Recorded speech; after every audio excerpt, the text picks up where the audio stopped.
সরস্বতী পূজার আগে বাবা মারা আমাদের কুল খেতে বারণ করে, বলে কুল খেলে ফেল করবি, আগে পূজা শেষ হোক তারপরে খাবি।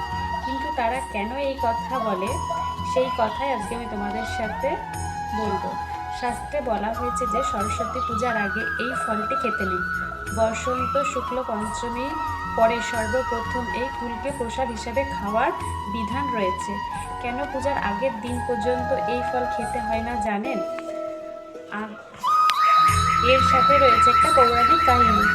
একটি পৌরাণিক কাহিনী যোগ রয়েছে। পুরাণ অনুযায়ী বৈদিক দর্শন পিতা সরস্বতী দেবীকে দেখার উদ্দেশ্যে ব্যাসদেব পত্রিকা আশ্রমে তিনি তার তপস্যা শুরু করলেন। সেই তপস্যা স্থানে দেবী সরস্বতী এসে একটি কুল বীজ রেখে বলেন, যদি তুই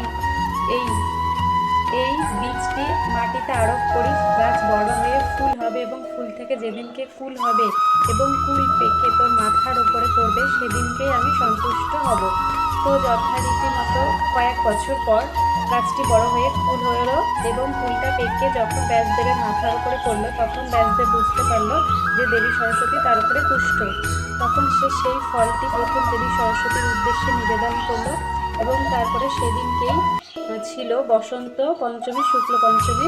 তো সেই দিন থেকেই দেবী সরস্বতীকে কুল নিবেদন করার পরেই আমরা প্রসাদ হিসেবে সেটাকে খেতে পারি, তার আগে এই কারণে খেতে হয় না। এছাড়াও একটা বৈজ্ঞানিক কারণও আছে, যেটা হলো সরস্বতী পুজোর আগে পর্যন্ত কুলটা অনেকটাই কাঁচা থাকে। এই কাঁচা কুল খাওয়ার ফলে আমাদের সর্দি কাশি হতে পারে। তো শীতকালে এমনি আমাদের শরীর অনেকটাই খারাপ থাকে, সর্দি কাশি ওয়েদার চেঞ্জের জন্য। তো সেই জন্যই এরকম কাঁচা কুল খেলে আমাদের শরীর খারাপ করতে পারে। এর জন্য বৈজ্ঞানিক কারণ হিসাবেও এটা বারণ করা হয়। আর পৌরাণিক কাহিনীটা আপনাদেরকে বললাম। ঠিক আছে, ভিডিওটা ভালো লাগলে একটা লাইক করবেন।